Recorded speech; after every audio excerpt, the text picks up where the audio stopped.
Peggy 16.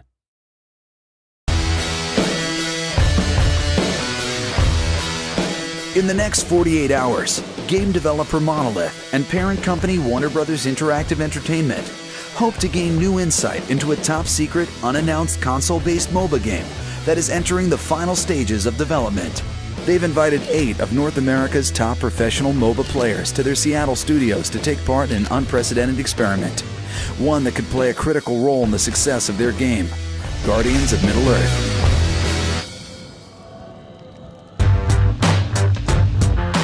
We're really excited to show you the game today. We've been working on this for a while now and been holding back, so you're kind of the first public to be able to see it who are actual hardcore gamers or MOBA players. So we're really excited about that. Before the developers can start collecting feedback, they need to get the pro players up to speed on the game's mechanics and key systems. A couple things we wanted to do was make the matches faster.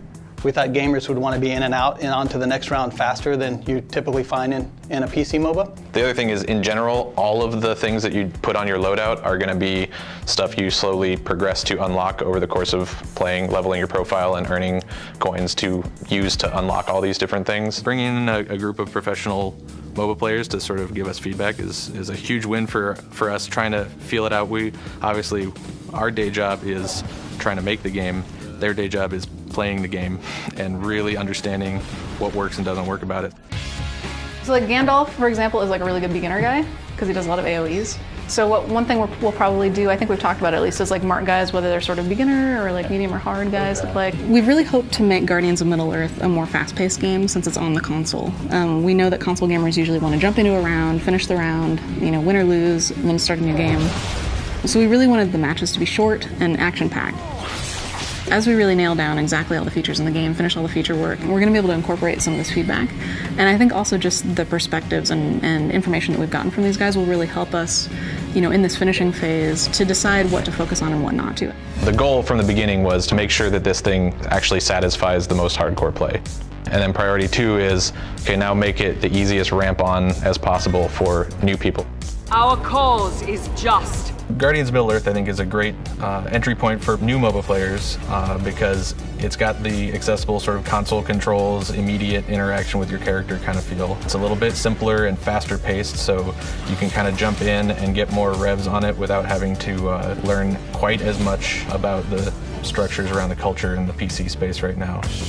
With a firm grasp of the basics, the pros are ready for battle. For the developers, this is their first chance to see how professional players react to the game.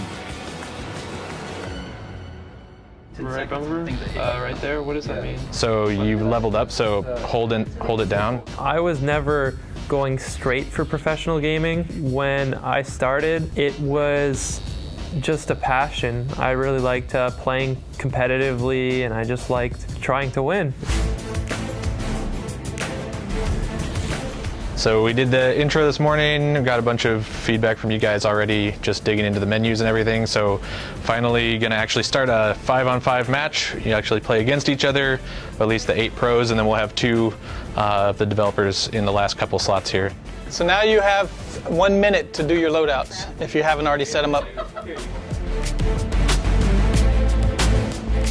But right now they're trying to defend, their tower is actually being pushed a little already. But they have 2 Guardians in the bottom lane trying to push back. He's about to kill Legolas. He did. He finished Legolas. The biggest surprise of the day so far is how quick they adapt to the controls. Soren's fun because he has like a dash that also stealths him, so you can dash behind enemy lines and stealth and then knock guys back into your tower, which is really awesome. It's been fun to really pick out those things that I think that fans of the lore are going to recognize, but also I think gamers will recognize how much depth there is behind each of these characters. The developers are working towards a balanced game where no one player has a distinct advantage and matches end around a sweet spot of 15 minutes. But the players are finding that not all Guardians are created equal and matches last twice as long as expected. Oh, now you're going to prolong it because you're actually going to kill all of them, huh? Oh my god. That was close. Oh that was my close. god. I think I just 1v5'd them and then killed everybody. I started playing games, well, I wouldn't say professionally, but I started playing games a lot as an escape from reality, I guess, and now it is the reality, so I'm quite happy with that. In the last half hour here playing this, how does it feel for just picking it up? And it's pretty easy picking it up. I mean, I think it takes about 5 minutes to figure out what the skill does, and really you just give it a little bit of thought. You get a really general sense of how the character should be played. I think the biggest struggle for me was like trying to figure out how to use my ultimate as a melee squishy DPS that also has a melee ultimate, where I'm like, oh man, it's AoE, I want to hit as many people as I'm dead. It was fun though. Like, if I actually got into range of 5 people and they didn't instantly kill me, then I could deal damage. As the clock winds down on day 1, players meet with the developers to discuss the matches and their recommendations for making the game more balanced and fun to play. It feels like a little too snowbally.